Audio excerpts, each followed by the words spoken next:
ശുഭദിനം സുഹൃത്തുക്കളെ, അടുത്ത വീഡിയോ ആയിട്ട് വീണ്ടും വന്നിരിക്കുകയാണ്. ഇന്ന് എന്തോ ഭയങ്കരമായിട്ട് വീഡിയോ ചെയ്യാനുള്ള മൂഡാണ്. അപ്പോൾ ഞാൻ വയനാട് ദുരന്തം കഴിഞ്ഞു. അപ്പോൾ വയനാടത്തെ ആ സ്ഥലത്തിൻ്റെ പേര് പോലും ഞാൻ എടുത്തു പറയുന്നില്ല. കാരണം ആ സ്ഥലത്ത് ജീവിച്ചിരുന്ന വ്യക്തികൾ ഈ നമ്മളിപ്പോൾ ഈ പേര് പോലും പറഞ്ഞു കഴിഞ്ഞാൽ അവരെ സംബന്ധിച്ചിടത്തോളം അത് ഭയങ്കരമായ ഹെഡ് ബ്രേക്കിംഗ് ആയിരിക്കും. ഇപ്പോൾ ഈവൻ ഞാൻ ഒരു സ്ഥലത്തു നിന്ന് മറ്റൊരു സ്ഥലത്തേക്ക് പറിച്ച് നടപ്പെട്ട ഒരാളാണ്. അപ്പോൾ ഒരു സമയത്ത് എന്നെ സംബന്ധിച്ചിടത്തോളം ആ പേര് കേൾക്കുന്നത് പോലും ഹൃദയഭേദകമായിരുന്നു. കാരണം ഞാനത് അനുഭവിച്ച ആളാണ്. അപ്പോൾ എനിക്ക് നന്നായിട്ട് അറിയാം.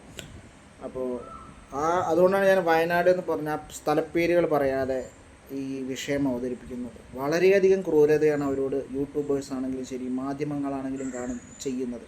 കാരണം എല്ലാം നഷ്ടപ്പെട്ട ഒരു വ്യക്തിയെ പേരെടുത്ത് ഒരു ചാനലിൽ ഇതാണ് ഈ വ്യക്തിയുടെ സഹോദരിയും ഭർത്താവും കുഞ്ഞുങ്ങളും ഭാര്യയും കുഞ്ഞുങ്ങളും അച്ഛനും അമ്മയും ഒക്കെ മരിച്ചു എന്ന് ആ വ്യക്തിയുടെ മാനസികാവസ്ഥ ഈ ബിസിനസ് ചെയ്യുന്നവർ ചിന്തിക്കുന്നുണ്ടോ?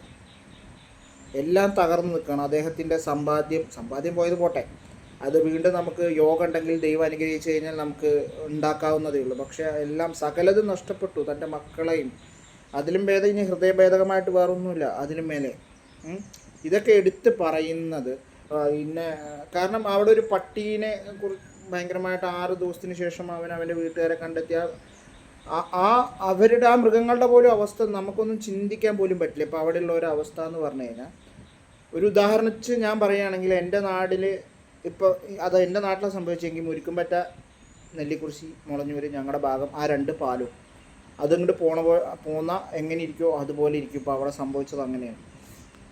അപ്പോൾ ആൾക്കാർ ആ സീരിയസ്നെസ് മനസ്സിലാക്കുക. ഇത് വിറ്റ് കാശാക്കുന്ന യൂട്യൂബേഴ്സ് ആണെങ്കിലും ശരി, മാധ്യമങ്ങളാണെങ്കിലും ശരി, എല്ലാവരോടും എനിക്ക് ഒന്നേ പറയാനുള്ളൂ, വിഷമം. ഇത് നമ്മുടെ ഭാഗത്താണ് സംഭവിച്ചിരുന്നെങ്കിൽ, ഇത് നമ്മൾക്കാണ് സംഭവിച്ചിരുന്നെങ്കിൽ, നമ്മുടെ സർവ്വതും നഷ്ടപ്പെട്ടിട്ടാണ് നമ്മൾ നിന്നിരുന്നതെങ്കിൽ നമ്മൾ ഇങ്ങനെ വീഡിയോ ചെയ്യുമോ? ആ വീഡിയോ കാണാൻ നമ്മൾ ആഗ്രഹിക്കുമോ? ഒന്ന് ആലോചിച്ച് നോക്കും നിങ്ങൾ. എത്ര ഹൃദയഭേദകമായ സംഭവങ്ങളാണെന്ന് അവിടെ ജീവിച്ചവർക്കേ അറിയുള്ളൂ. ഇപ്പോൾ ഇത്രയും കാലം ഇവൻ ഞാനൊരു ഉദാഹരിക്കണേ, നമ്മുടെ അച്ഛൻ പോയി, അമ്മ പോയി, മക്കൾ പോയി, ഭാര്യ പോയി, സഹോദരി പോയി, എല്ലാം പോയി. നമ്മൾ ജീവിച്ചിരുന്ന സ്ഥലം ഇവിടെയാണ് എൻ്റെ വീട് എന്ന് ചൂണ്ടിക്കാണിക്കാൻ പോലും നമുക്ക് ആ പ്രദേശം പോലും മനസ്സിലാവുന്നില്ല. അവരുടെ അവസ്ഥ അതാണ്. മൊത്തം താറുമാറായി. അവിടെ എവിടെയാണ് എൻ്റെ വീടിരുന്നത്, ഇവിടെയാണ് ഞാൻ പഠിച്ച സ്കൂൾ ഇവിടെയാണെന്ന് പോലും അവർക്ക് പറയാൻ അറിയില്ല. കാരണം അങ്ങനെ മാറിപ്പോയി ആ പ്രദേശം. ഇപ്പം അങ്ങനെ ഒരു പ്രദേശമില്ല. ഇന്നലെ അങ്ങനെ ഒരു സ്ഥലം ഉണ്ടായിരുന്നു, അവിടെ അങ്ങനെ ഒരു സ്കൂളുണ്ടായിരുന്നു, അല്ലെങ്കിൽ അങ്ങനെ ഒരു പള്ളി ഉണ്ടായിരുന്നു, അങ്ങനെ ഒരു അമ്പലം ഉണ്ടായിരുന്നു എന്ന് പറയാവേ ഉള്ളൂ. ഇപ്പം അത് എവിടെയാണെന്ന് പോലും അവർക്ക് പറയാൻ പറ്റില്ല. അവിടെ ബാക്കി വന്നൊരവസ്ഥയാണ് പറയണത്. ബാക്കി വന്നൊരവസ്ഥ, പോയൊരു ഭാഗ്യവന്മാരാണ്. ബാക്കി വന്നൊരവസ്ഥ ചിന്തിക്കാൻ പോലും പറ്റില്ല. കാരണം അവർക്ക് ഇത് നമ്മുടെ സ്ഥലമാണോ എന്ന് പോലും അവർക്ക്. അങ്ങനെ നിൽക്കുന്ന മനുഷ്യന്മാരെയാണ് നമ്മൾ വിറ്റ് കാശാക്കുന്നത് എന്ന് ഓർക്കുക. നാളെ ഇനിയിപ്പോൾ കേരളത്തിൻ്റെ കാര്യം ഞാൻ പറയല്ലേ, എവിടെ എപ്പോൾ എന്ത് വേണമെങ്കിലും സംഭവിക്കാം. ഇത് വയനാട് ഇടുക്കിയിലും മാത്രമേ സംഭവിക്കുള്ളൂ എന്ന് കരുതരുത് കേട്ടോ. നാളെ നമുക്കും സംഭവിക്കാം.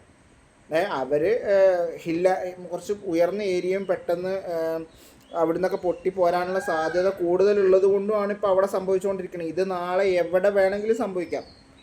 സോ നമുക്കുണ്ട് ഇതേപോലെ വീട്, സ്ഥലവും, അച്ഛനമ്മമാർ, പെങ്ങൾ, ഭാര്യ, അങ്ങനെ എല്ലാം നമുക്കുണ്ട്.